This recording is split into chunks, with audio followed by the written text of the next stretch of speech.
YSR Congress party ఆర్థిక ఇబ్బందులను ఎదుర్కొంటుందా?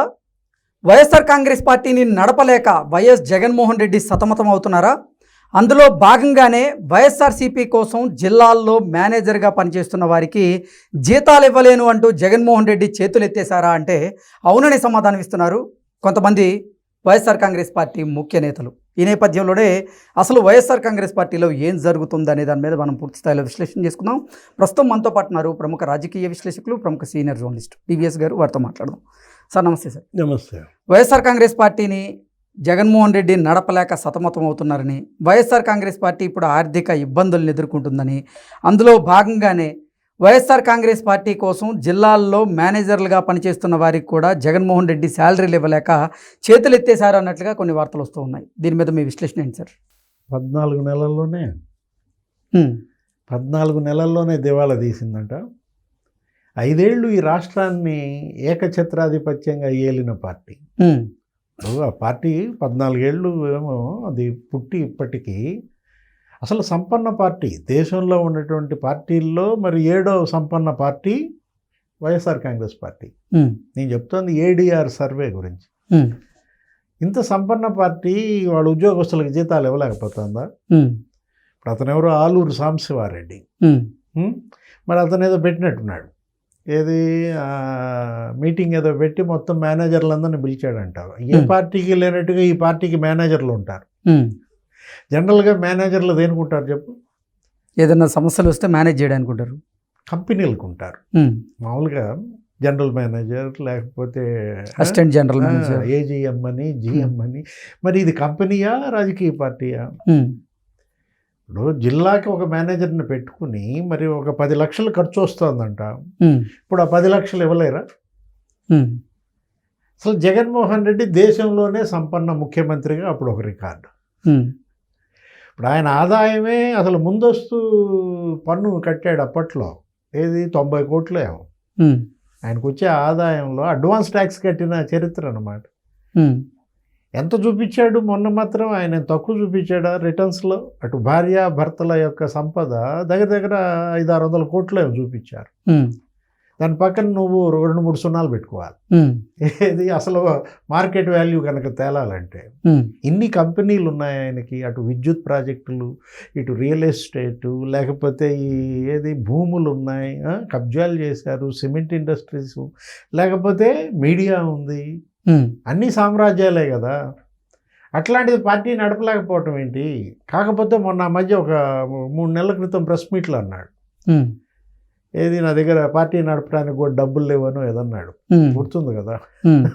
అంటే జగన్మోహన్ రెడ్డి ఆర్థికంగా కూడా అంతంత మాత్రమే అంటారు ఇప్పుడు.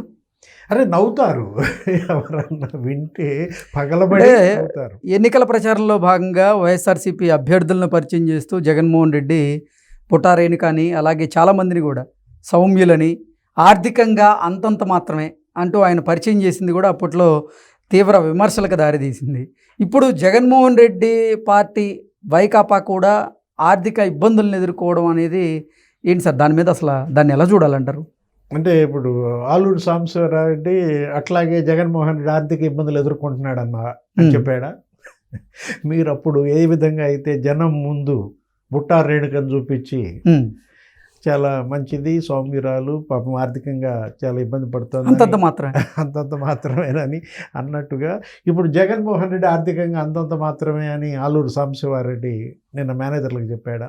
ఓకే. ఇప్పుడు నాకు తెలిసి ఏంటంటే యాక్చువల్గా ఈ పార్టీ యొక్క పరిస్థితి యాజ్ పర్ 2022 2022 మార్చి ఫైనాన్షియల్ ఇయర్తో ముగిసినటువంటి దాంట్లో ఎంత చూపించారు? దగ్గర దీని ఆదాయం 94 కోట్లు చూపించారు. వార్షిక ఆదాయం ఈ పార్టీకి 94 కోట్లుంటే జీతాలు ఇవ్వలేని పరిస్థితి. ఇప్పుడు ఎలక్టరల్ బాండ్స్ రూపంలోనే నీకు దగ్గర మరి వాళ్ళకి 60 కోట్ల రాబడి వచ్చింది.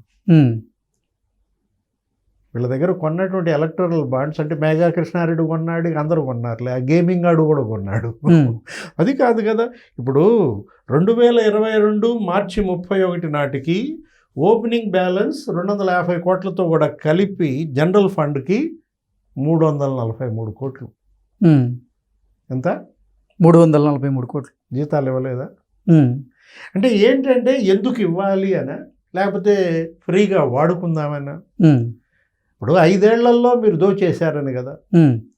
అసలు వైఎస్ఆర్ కాంగ్రెస్ పార్టీ ఉనికే ప్రశ్నార్థకంగా మారబోతుందనేటువంటి ప్రచారం జరుగుతున్న నేపథ్యంలో ఇప్పుడు ఆయా జిల్లాల్లో మేనేజర్లందరూ కూడా వైఎస్ఆర్ కాంగ్రెస్ పార్టీకి ఉచితంగా సేవ చేసేటువంటి పరిస్థితి ఉంటుందా అంటే ఏం చెప్తారు? నీకు ఒక విషయం గుర్తు చేస్తా. వంశీకృష్ణ శ్రీనివాస్ యాదవ్ ఒక ఆయన పార్టీ మారాడు మొన్న ఎన్నికలకు ముందు, జనసేనలో చేరి ఎమ్మెల్యేగా గెలిచినట్టున్నాడు విశాఖపట్నం. ఏమన్నాడా వంశీకృష్ణ శ్రీనివాస్, నేనే జీతాలు ఇచ్చాను. ఆయన అప్పుడు ఆ రాజీనామా లేఖల్లో అతను మొత్తం నేను పార్టీ ఉద్యోగస్తులందరి జీతాలు నా ద్వారా ఇప్పించారు, నేను ఇచ్చాను అన్నాడు. అతను డబ్బులు వాడారు. అంటే ఏంటి, జగన్మోహన్ రెడ్డి ఇవాళ పార్టీ మీద పైసా కూడా ఖర్చు పెట్టడానికి సిద్ధంగా లేడు. కాకపోతే ఆయన పర్యటనలకి ఖర్చు పెడుతున్నాడు, జనాన్ని మొబైల్ చేయడానికి విపరీతంగా డబ్బు వదులుతున్నాడు. ఇప్పుడు ఎక్కడికన్నా వెళ్ళినా, పెళ్ళికి వెళ్ళినా, ఎక్కడికి వెళ్ళినా కూడా జనాన్ని భోగేశ్వరండి అని చెప్పి భారీగా వదులుతున్నాడు, కానీ ఉద్యోగస్తులకి ఇవ్వడా. అంటే ఇవాళ జనంలో చర్చ, ఉద్యోగుల్లో చర్చ, వాళ్ళు గోల. ఇప్పుడు ఉద్యోగస్తులంతా కూడా 5 ఏళ్ళు దోచేశారు. ఇప్పుడు మైనింగే 20,000 కోట్లు. ఇప్పుడు ఇసుకలోనే జగన్మోహన్ రెడ్డి రోజుకు 8 కోట్ల ఆదాయం అంట. మద్యంలో రోజుకు 2 కోట్లు ముడుపులు తీసుకున్నాడు కదా. నీకు అక్కడే మరి ఆ డబ్బు కనపడుతుంది కదా. ఏమైపోయాయి అంటే కంటైనర్లు అనేవాళ్ళు, లేకపోతే ఇప్పుడు బయటపడుతున్నాయి కదా. ఇప్పుడు ఆ సిట్ ఒక్కొక్క చోట డెన్లు బయట పెడుతుంది కదా. ఇప్పుడు హైదరాబాద్లో 7 డెన్లు బయటపడ్డాయి. ఒక చోట 11 కోట్లు పట్టుకున్నారు. ఒక చోట అసలు నోట్ల కట్టలు మనం చూసాం, అతను ఎట్లా లెక్క పెడుతున్నాడు వెంకటేష్ నాయుడు. బండిల్స్. అరే అదొక పార్సల్ సర్వీస్ లాగా మనీ లాండరింగ్ చేశారని కదా. అంటే ఏంటి, ఉద్యోగస్తుల జీతాలకి ఒక డెన్లో డబ్బులు వాడుకోకూడదా? ఇప్పుడు మనం చూసాం, ఉద్యోగస్తుల శాలరీల కోసం ఏమో నేలమాళిగలు ఓపెన్ అవ్వట్లేదా అంటే తాళం పోయిందా? ఓకే, ఇప్పుడు ఏమని చెప్పాలి సమాధానం? మొన్న పులివెందుల ఒంటిమిట్ట మరి జడ్పీటీసీ ఎన్నికలు జరిగాయి. ఓటు ఎంత పెట్టుకున్నారు? 5,000 పెట్టుకున్నారంట. 10,000 పెట్టుకున్నారని కదా. జగన్మోహన్ రెడ్డి ఆర్థిక ఇబ్బందులు అంటే ఎవరన్నా నమ్ముతారా? ఇదేంటంటే కేవలం వాళ్ళతో ఫ్రీ సర్వీస్ చేయించుకోవటం కోసం, వాళ్ళ నోళ్ళు కొట్టడం కోసం. గతంలో పాపం వాళ్ళకి మీరేమన్నా 100 ఎకరాలు దోచిపెడితే మిమ్మల్ని అడ్డం పెట్టుకుని ఆ ఉద్యోగస్తుల మేనేజర్లు ఉన్నారు. ఇప్పుడు మరి 13 ఉమ్మడి జిల్లాలు కాదు, మొత్తం 26 జిల్లాలు అయ్యాయి కదా. 26 మేనేజర్లు ఏమైనా సంపాదించుకున్నారా?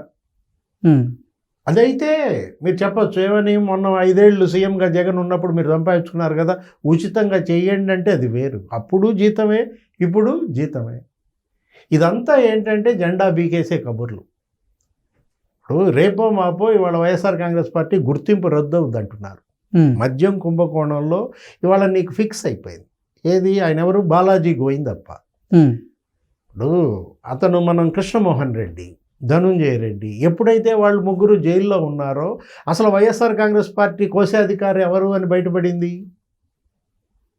ఓఎస్డి కృష్ణమోహన్ రెడ్డే దానికి కోశాధికారి. అంటే ఆయన జైలుకి వెళ్ళేసరికి నీకు కోశాధికారి కోశ ఆపరేట్ చేయట్లేదా? ఓకే, ఇప్పుడు ట్రెజరర్ ఏం చేశాడు? ట్రెజరీ మూసేసి జైలుకి వెళ్ళాడు. అంటే కోశాధికారి అరెస్ట్ అవ్వడం వల్లే ఇప్పుడు వైఎస్ఆర్ కాంగ్రెస్ పార్టీ ఆర్థికంగా ఇబ్బందులు ఎదుర్కొంటా అంటారా?